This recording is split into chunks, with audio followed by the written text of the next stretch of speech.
लिख सकते, मैं हिम्मत करता हूं और आपसे दुआएं मांगता हूं कि कभी ना होगी बंद अजान, कभी ना होगी बंद अजान।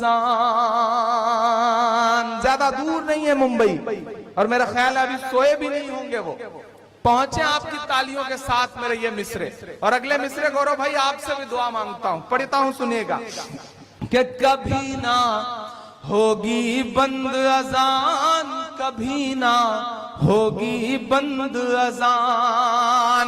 आरती और अजान से मिलकर, आरती और अजान से मिलकर बने हैं हिंदुस्तान। कभी ना होगी बंद अजान, कभी ना होगी बंद अजान।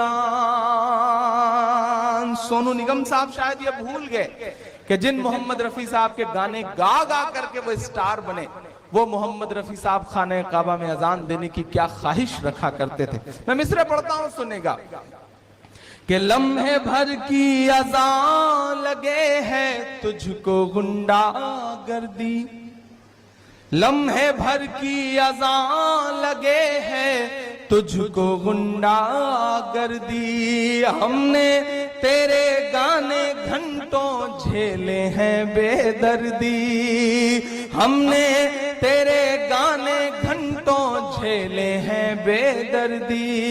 लम्हे भर की अजान लगे है तुझको गुंडा गर्दी, हमने तेरे गाने घंटों झेले हैं बेदर्दी। के गायक बाबू बेहद नालायक है तेरा बयान, कभी ना होगी बंद अजान, कभी ना होगी बंद अजान, होगी बंद अजान, कभी ना होगी बंद अजान। इस नज़्म का आखिरी बंद पढ़ता हूं साहब, और ये मेरे ईमान का, मेरे यकीन का, मेरे दिल से जुड़ा हुआ मिसरा है कि जिस दिन इस दुनिया में अज़ान की सदा नहीं आएगी। आपके ईमान में हरारत पैदा हो तो मुझे सुन के बताइएगा कि जिस दिन इस दुनिया में अज़ान की सदा नहीं आएगी। शिरकत हो आप सबकी कि जिस दिन इस दुनिया में अज़ान की सदा नहीं आएगी, रात ही रह जाएगी उस दिन सुबह नहीं आएगी। बड़ी कमजोर सी ताली बजाइए भटकल वालों, आपने इतनी कमजोर ताली इन मिसरों पे नहीं चाहिए। थोड़ी मैं फिर से पढ़ता हूं कि जिस दिन इस दुनिया में अज़ान की सदा नहीं आएगी, जिस दिन इस दुनिया में अज़ान की सदा नहीं आएगी, रात ही रह जाएगी उस दिन सुबह नहीं आएगी, रात ही रह जाएगी उस दिन सुबह नहीं आएगी। लेकिन अब उनके मानने वाले हैं गौरव भाई कि जिन पे कूड़ा फेंका जाता था और एक दिन बुढ़िया ने कूड़ा नहीं फेंका तो आप उसका हाल चाल लेने के लिए उस बुढ़िया के घर गए। हम तो उनके मानने वाले हैं, इसलिए हम उन्हें गाली नहीं देंगे, हम उनकी मजम्मत भले करें अच्छे लफ्जों में, लेकिन उनके लिए दुआ भी करेंगे। जो दुआ कर रहा हूं आपकी आमीन के साथ, वो दुआ अल्लाह करे उन तक पहुंचे कि जिस दिन इस दुनिया में अज़ान की सदा नहीं आएगी, रात ही रह जाएगी उस दिन सुबह नहीं आएगी। अल्लाह तुझे हिदायत दे दे, अल्लाह तुझे हिदायत दे दे, ले आए ईमान। कभी ना होगी बंद अज़ान, कभी ना होगी बंद अज़ान, होगी बंद अज़ान, कभी ना होगी बंद अज़ान। आरती और अज़ान से मिलकर बने हैं हिंदुस्तान, कभी ना होगी बंद अज़ान, कभी ना होगी बंद अज़ान। एक बहुत खूबसूरत सी महफिल है और बड़ी विरासतें अतीक साहब के कांधों पे हैं। मैं जितना कुछ मैंने सुन रखा है आपके मरहूम वालिद साहब के बारे में, मोहिउद्दीन साहब, मुनीरी साहब, उनके बारे में जितना कुछ सुन रखा है, उससे मैं ये जानता हूं कि आपके कांधों पर एक बहुत बड़ी शख्सियत की विरासत को संभालने का बोझ है और अल्हम्दुलिल्लाह आप उसे संभाल भी रहे हैं। जिस तरह आप सोशली एक्टिव हैं वो अपने आप में बहुत बड़ी बात है और अल्लाह आप लोगों को, और सच में गौरव भाई, भटकल कम्युनिटी के प्रोग्राम में पता नहीं आपका कभी बाहर गल्फ जाना हुआ या नहीं हुआ, लेकिन मैं तो पूरी जिम्मेदारी से देश भर के मुशायरों में एक बात कहता रहा हूं कि भटकल कम्युनिटी के लिए आपस में जो उनके इत्तेहाद है और सोशल कामों को लेकर के, अपनी गांव की मिट्टी को लेकर के जिस तरह से एक दूसरे में लगाव है, मैं पूरी जिम्मेदारी से ऑन रिकॉर्ड ये बात कहता हूं कि दुनिया की किसी भी तंजीम में, दुनिया की किसी भी मिट्टी में इतना इत्तेहाद मैंने आज तक नहीं देखा। मैं सलाम करूंगा और मैं दुनिया भर में ये अपील भी करता हूं कि जिस तरह से ऑर्गेनाइज होकर के सोशल कामों के लिए, तालीम के लिए भटकल कम्युनिटी मेहनत करती है और एक दूसरे से जुड़ करके काम करती है, काश हिंदुस्तान के अलग अलग इलाकों के मुसलमान भी अगर इस चीज को अपना लें तो मेरा ख्याल है कि उनकी बहुत सारी दुश्वारियों का हल निकल आए। मैं सलाम करता हूं भटकल को। मैं 4 मिसरे पढ़ देता हूं, मेरे दोस्तों ने उसके लिए बड़ा हुक्म दिया था, और भटकल आऊं और वो मिसरे ना पढ़ूं तो मेरा ख्याल है कि मुनासिब नहीं, इसलिए मैं वो मिसरे पढ़ देता हूं, फिर कुछ नया नया सा आपको सुनाता हूं कि न बांग्लादेश पाकिस्तान और ना चीन वाले हैं। ये वो शेर है जिसने मुझे भटकल के तमाम प्रोग्रामों का हिस्सा बनाया। मुझे याद है जब पहली बार मुझे दम्माम के प्रोग्राम के लिए फोन आया था तो मुझसे इसी शेर को की फरमाइश के लिए कहा गया था कि इमरान साहब जब आइएगा तो ये शेर जरूर पढ़िएगा, क्योंकि ये शेर ही आपकी पहचान है। मैं पढ़ता हूं साहब कि न बांग्लादेश पाकिस्तान और ना चीन वाले हैं, वतन से प्यार है ईमान, हम उस दीन वाले हैं, वतन से प्यार है ईमान, हम उस दीन वाले हैं। हमारे तार को मत जोड़िए यासीन भटकल से। अब फिर से पुरानी वाली ताली आपके बजे, इमरान पड़ता है आपका दर्द। हमारे तार को मत जोड़िए यासीन भटकल से, हम ऐसे लोग हैं जो सूरह यासीन वाले हैं, हम ऐसे लोग हैं जो सूरह यासीन वाले हैं, हम ऐसे लोग हैं जो सूरह यासीन वाले हैं। और ये किसने कह दिया तुमसे कि इनका बम से रिश्ता है।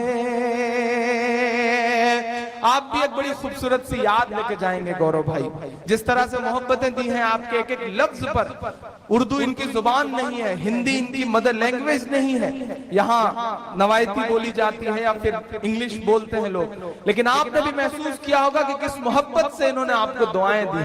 मैं चाहता हूं कि आप भी जाएं तो इनकी बातें दुनिया तक रखें, क्योंकि हम सब पीस के एम्बेसडर हैं। हमारी जिम्मेदारियां बनती हैं कि ऐसे लोग जो अच्छे हैं और जिन पे गलत इल्जाम लगाया जाता है, मीडिया ट्रायल किया जाता है, उनके बारे में हम जिम्मेदारी से बात करें, क्योंकि हम नहीं बोलेंगे तो इसी तरह से मुल्क बर्बाद होता रहेगा।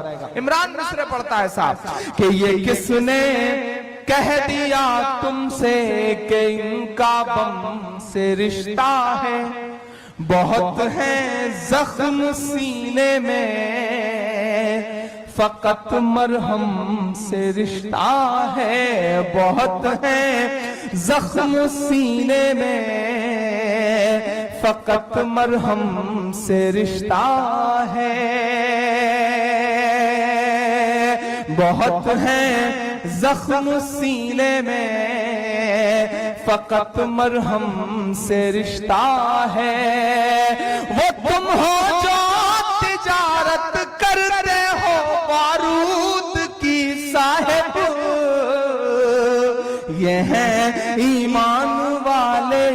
इनका बस जमजम से रिश्ता है। ये हैं ईमान वाले, इनका बस जमजम से रिश्ता है। बहुत है जख्म सीने में, फकत मरहम से रिश्ता है। मैं 4 मिसरे और पढ़ता हूं। पिछले दिनों हमारे मुल्क में आपको याद होगा कि कई सालों से एक टिकट जो है वो वेटिंग में था। आरएसी तक आया लेकिन कंफर्म नहीं हुआ। तो उसके पीछे शायद उसके बहुत बड़ा खून खराबे वाला माजी है। इमरान 4 मिसरे पढ़ता है साहब और आपसे दुआएं मांगता है। वो पिछले दिनों राष्ट्रपति उम्मीदवार की बैठक चल रही थी कि कौन चुना जाए, तो भाजपा वालों की बैठक चल रही थी। एक बैठक में से अडवाणी जी खड़े हो गए, तो अमित शाह जी ने अडवाणी से कहा कि आप बैठ जाओ। आप क्यों खड़े हो रहे हैं, आपको थोड़ी खड़े होना है। तो अडवाणी जी गुस्से में आके बोले, यार क्या वॉशरूम भी ना जाऊं, ये हालत करके रख दी है आप लोगों ने। तब इमरान मिसरे पढ़ता है साहब कि तेरी शोला बयानी से ज्यादा कौन समझेगा, लहू का रंग पानी से ज्यादा कौन समझेगा, लहू का रंग पानी से ज्यादा कौन समझेगा। तमाम ऐसे बुजुर्ग मेरी आंखों के सामने बैठे, मैंने जिनकी पेशानी की झुर्रियों में 80 से लेकर के 90 के दशक के बीच में जो खून खराबे हुए हैं उनके निशान देखे हैं। मैं मिसरे पढ़ता हूं, अगर आप वहां तक पहुंच जाइएगा और आपको ये लगेगा इमरान ने वही बात कही है जो आपका भी ईमान कहता है, तो आपकी दुआएं मिले। मैं पढ़ता हूं साहब कि तेरी शोला बयानी से ज्यादा कौन समझेगा, लहू का रंग पानी से ज्यादा कौन समझेगा। अजी कुदरत की लाठी में कहां आवाज होती है, अब सुन के बताना भटकल वालों। आज ये कुदरत की लाठी में कहां आवाज होती है, ये बातें आडवाणी से ज्यादा कौन समझेगा, ये बातें आडवाणी से ज्यादा कौन समझेगा, लहू का रंग पानी से ज्यादा कौन समझेगा। बहुत जिक्र किया अभी गौरव भाई ने बाबा रामदेव साहब का, और ये तक बता दिया कि पतंजलि की जीन्स आने जा रही है। हालांकि वो सलवार पहन करके लाना, उन्हें सलवार चाहिए था और ला रहे हैं वो पतंजलि की जीन्स। मैं 4 मिसरे पढ़ता हूं। मैंने उस वक्त ये मिसरे कहे थे जब उन्होंने एक बयान दिया था गौरव भाई हरियाणा में। हरियाणा के पीस एम्बेसडर हैं गवर्नमेंट के वो, और फिर उन्होंने एक बयान दिया कि हमने सुना है कि लोग जय ना बोलने की बातें कर रहे हैं। अगर हमारा बस चलता, कानून ने हाथ ना बांध रखे होते तो जय ना बोलने वालों की गर्दनें काट देता। उस वक्त मैंने 4 मिसरे बड़े ऐसे ही मजाक के लहजे में कह दिए थे और बड़े सुने गए ये मिसरे। मैं पढ़ता हूं, आपसे भी दुआएं मांगता हूं साहब, सुनेगा कि जो नफरत के सबब उठी थी वो ललकार किसकी थी, हमारे खून को प्यासी थी वो तलवार किसकी थी, हमारे खून को प्यासी थी वो तलवार किसकी थी, हमारी गर्दने मत काटिए बस ये बता दीजिए, जिसे तुम पहन कर भागे थे वो सलवार किसकी थी, जिसे तुम। आपके नाम के साथ कहीं ना कहीं मुझे भी एक तरह से एक जुड़ाव रहा है, तो कुछ अशार मेरे ऐसे रहे हैं कि जिसकी वजह से मुझसे ये कहा जाता है कि इमरान साहब आप तो भटकल की बड़ी हिमायत करते हैं। तब मैं पूरी जिंदा दिली के साथ और पूरी सच्चाई के साथ उनसे कह देता हूं कि मैं इसलिए हिमायत करता हूं क्योंकि मैं उन मासूम लोगों से मिल करके आया हूं, मैं जानता हूं कि वो कितने अच्छे लोग हैं। तब मैं ये मिसरे पढ़ता हूं साहब, मैं आपकी जिंदा दिली को सलाम करते हुए मिसरे पढ़ता हूं कि सच की पहचान बनकर जियो तो सही, तुम निगहबान बनकर जियो तो सही, सच की पहचान बनकर जियो तो सही, तुम निगहबान बनकर जियो तो सही। ये जमाना तब से झुकाएगा सर, अब एक भी हाथ खामोश ना रहे अगले मिसरे में अगर सच्चे हो तो। ये जमाना तब से झुकाएगा सर, तुम मुसलमान बनकर जियो तो सही, तुम मुसलमान बनकर जियो तो सही। मैं भटकल में खड़ा हूं, ये वो जमीन है जो तहजीब से जुड़ी है, ये वो जमीन है जो विरासत से जुड़ी है, ये वो जमीन है जो ईमान वाले लोगों की एक रवायत से जुड़ी हुई है।